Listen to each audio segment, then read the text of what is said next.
Hey guys, Gregory here. Today I have an interesting lesson for you.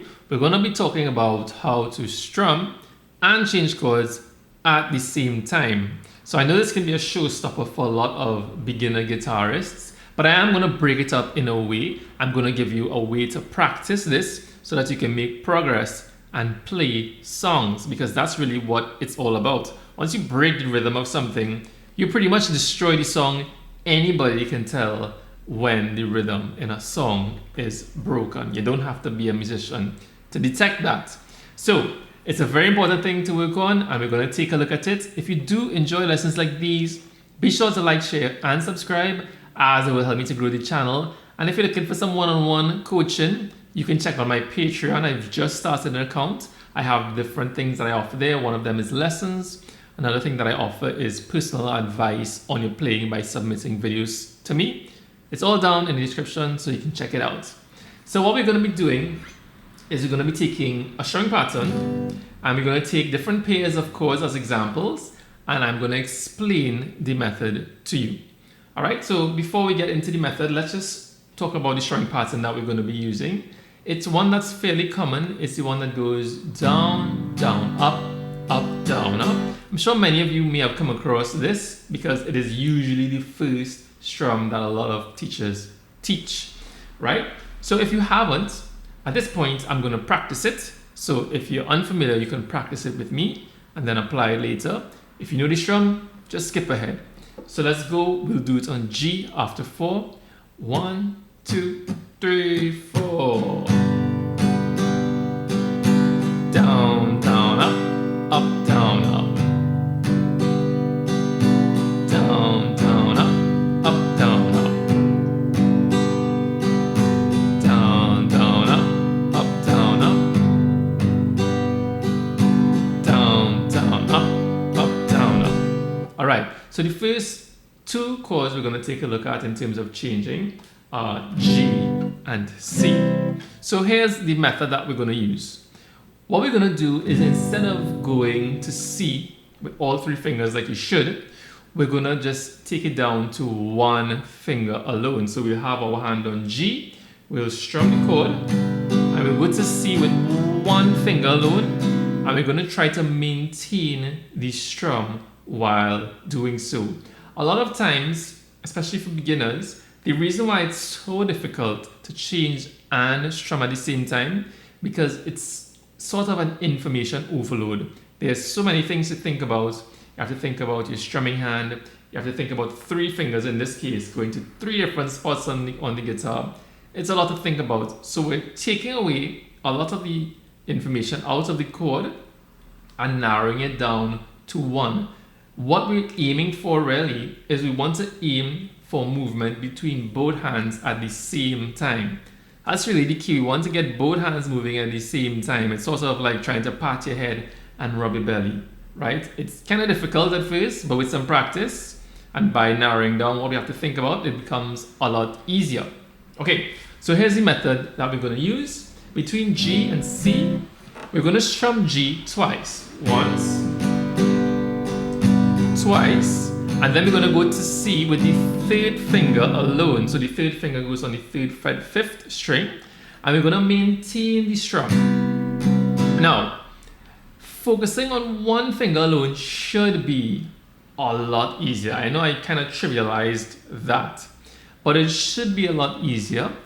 If it is proving a little bit difficult for you, what I want you to think about before you start is think about what's happening. When we're on G, your 3rd finger has to go straight up to the 5th string, right? So think about that first. On G, my 3rd finger is down here. It has to come up to the 5th string, right? So put some thought into it. You could spend a couple of seconds thinking about it.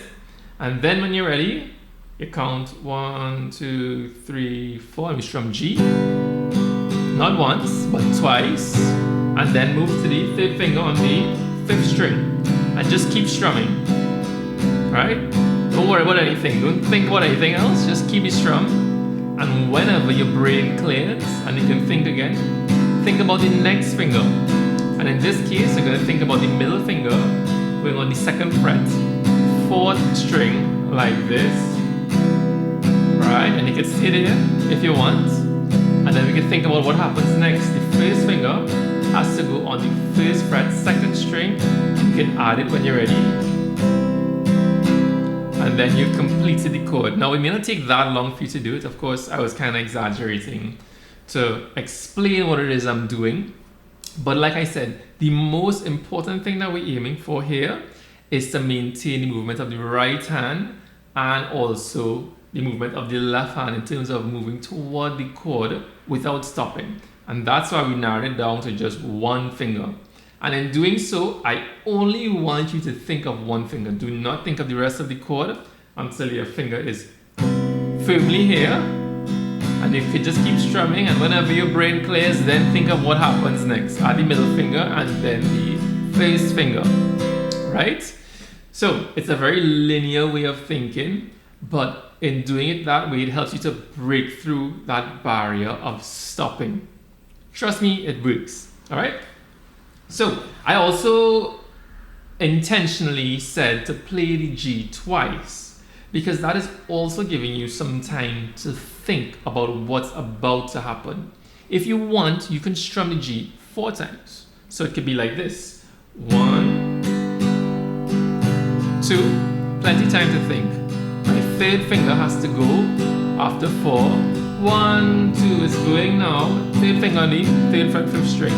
And just strum until you're ready. Middle finger, first finger. And then you're done, right? And that method is what will get you to do your right and your left hand together. Eventually, after time, it will be a sort of 1, 2, 3 movement, like 1, 2, 3, right? So I know it seems very linear for now, but as you practice it, the time gap between getting each of those 3 fingers down will narrow until it just seems like one big move. So let's try another chord change. Let's try G going to D. And of course, you can come up with your own plan. I like to go to D with my first finger first, which should be on the 2nd fret, 3rd string, right? Well, when I say I like to do it, I like to teach it that way. Okay, so we're gonna go from G to D, strum G twice, and we're moving the first finger first on the 2nd fret, 3rd string. Keep strumming until you're ready to add another finger. And when you've added that 2nd finger, you could stay strumming until you're ready to add the other finger. And then you've completed the chord. Once again, I want to stress, I know it's taking us long to get to the chord, but the important thing is to keep both hands moving. Once you get that out of the way, everything else will fall into place. So if strumming technique is something that you want to improve on, go down in the description. I have 2 things that you want to check out. The first one is a short lesson on strumming technique, which will help you to gain control of your strumming hand. The second one is an in-depth course which goes through everything that you need when it comes to strumming. You'll learn how to listen to rhythms, to come up with your own strumming patterns. We'll also go over technique, anything that deals with strumming. You can find it down in the description below. Let's take a look at another one. Let's take a look at D going back to G. So if my hand is on D, you could start with your middle finger. That's a good place to start because this is a G note and it's a G major chord. So I would say start with the middle finger first, going on the 2nd fret, 6th string as your first move. So let's try that. We'll strum D twice and then go to G with the middle finger first. 1, 2, 3, so D, 2nd time, and now the middle finger first on G, and then add the other fingers when you're ready. Alright, so that's how you'll do D and G. We can do that one more time. After 4, 1, 2, 3, so D, once, twice, middle finger, and then finish the chord when you're ready. You can take however long you want to finish the chord.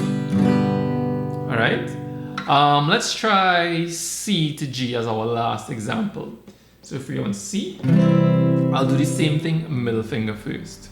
Alright, so middle finger first to get to G is what I mean. So after 4, 1, 2, 3, 4, so C, 2nd time, and then middle finger first to G, and add the rest of the fingers when you're ready. Right? And trust me, that is the method that is going to get you to continue and not stop when playing your chords. Now, it's also fine if your chords don't land immediately, right? If I were to play G with just the middle finger alone, this is actually a chord called G6. Not every single chord is going to resolve as easily as this one. But let's say, for example, if I were to play C with the third finger first, if I landed just my third finger in time, it still sounds something like a C to me. There's a bit of tension in there, but tension is not terrible. Tension is exactly as it is. It's just some tension. And as long as you try to finish your chord in a reasonable time, the tension will ease out and it will sound fine. The most important thing in any song is the rhythm. Even if you're playing a chord that doesn't sound good, right? The rhythm is really what gets the song moving. So you always have a chance to recover once you've gone past that first hurdle. So practice it as long as you need to. Be patient with yourself and you will get the hang of it and you'll be playing any song that you want with this technique. So that's it for the lesson. I hope you enjoyed it. If you did, be sure to like, share and subscribe as it will help me to grow the channel. But until next time, goodbye.